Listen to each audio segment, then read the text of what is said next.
So here we are, June 14th, Sunday deadline day for Major League Baseball and the Major League Baseball Players Association, and nothing, nada, zilch, no season as of yet, no spring training 2.0 schedule, no regular season schedule. We said last week that it was going to be a monumental week for Major League Baseball, and nothing. Now, the good news is it looks like we're nearing an end to this madness, to this negotiation madness that has gone on for months now, where really it wasn't even a negotiation to begin with. The players, they were only going to accept prorated play, and the owners, they wanted to play the least amount of games possible, and last night, the Players Association, they totally rejected the latest offer from Major League Baseball. They wanted a 72-game season at 80% prorated pay, and they said, no thank you. And last night, the MLB PA Executive Director Tony Clark, he issued a statement, and let's just say it was not a love letter to the owners. I'm not going to read the whole thing, but some highlights from it. Players agreed to billions in monetary concessions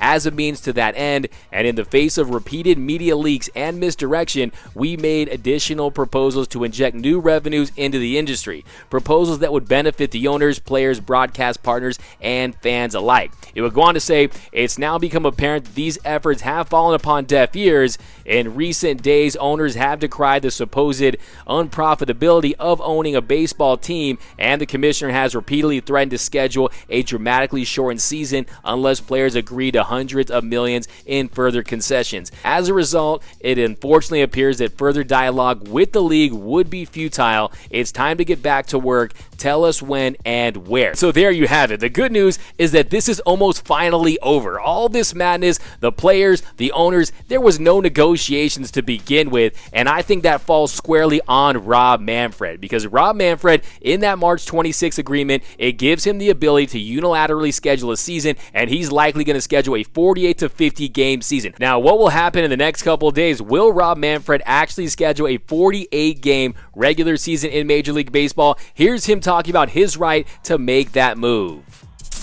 I'm a big believer in the process. I would prefer to negotiate a new agreement with the MLBPA that gets us more games and resolves the issues that have separated us amicably. But at the end of the day, we negotiated for the right in March to start the season on a number of games that we select in these particular circumstances. And if we have to, we'll exercise that right. And then here's Rob Manfred talking about his disappointment if the two sides can't come to an agreement that would allow them to play as many games as possible. I'll be disappointed that we're unable to reach an agreement that allows us to play more games. But you know what?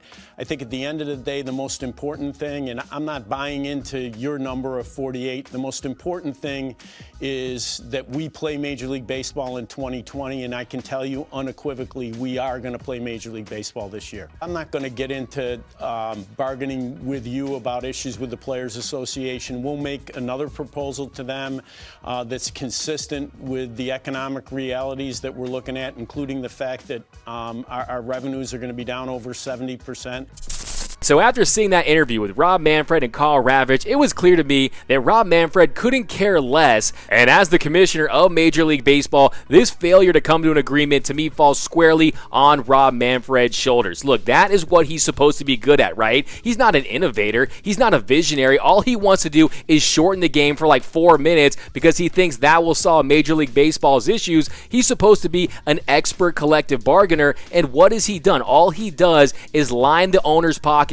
And here's another prime example. And it was clear that Rob Manfred clearly took his marching orders from those owners that said, hey, we can't take a loss this year, right? The losses will be too significant. I agree with Scott Boras. Now, I don't usually agree with Scott Boras, but I agree with him when he says that the owners shouldn't privatize gains and socialize losses. The last time I checked, the players' salaries have gone down in the past 2 seasons, whereas the revenues have skyrocketed. In the last decade, revenues have increased by almost 70%. So they're making money, and not to mention a 7-year, $3.2 billion deal that the league signed with Turner on Saturday. So they're making money hand over fist, and they don't want to take a loss for 1 season. Hey, not to mention that the players are going to be the ones that are taking the health risk with COVID-19 and the injury risk. Now, when Manfred eventually imposes the 50-game season, the players are going to get approximately 31% of their 2020 salaries, but I truly believe at this point that the owners had no intention of playing anything more than 50 games this season. They knew that the players, they're notoriously hardball when it comes to negotiations. They knew they weren't going to come off those prorated salaries, and even if they did, let's say they presented something like 100 games at 80 to 90% prorated, I think the owners would have rejected that. I think the owners had no intention of playing a full season. I mean, just look at what MLBPA Senior Director Bruce Meyer said. He accused the league of one delay tactic after another. So it really makes you wonder, were these good faith negotiations to play as many games as possible? Because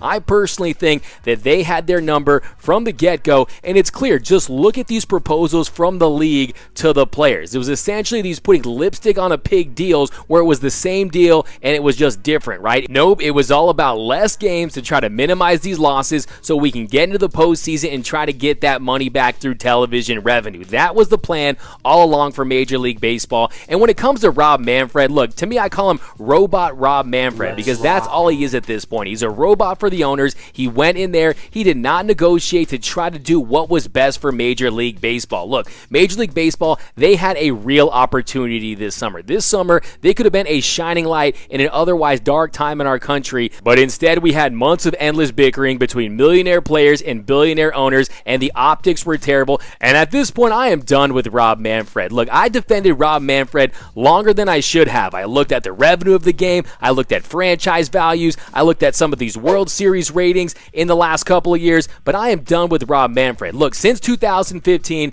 overall attendance is down 7%, and his stewardship of the game has not been up to par. If you look at Rob Manfred, look how he handled the Astros cheating scandal. Look what he's done to the minor leagues. Look at the culture he's created with all these teams tanking. All these teams do not respect him. Now the Yankees have come out as potential sign stealers. None of these teams fear Rob Manfred, and to me, there's no reason why the best game in the world doesn't have the best commissioner in the world. It needs new leadership, and it starts at the top with Rob Manfred. And to me, I'm convinced at this point that Rob Manfred just wants to watch baseball burn.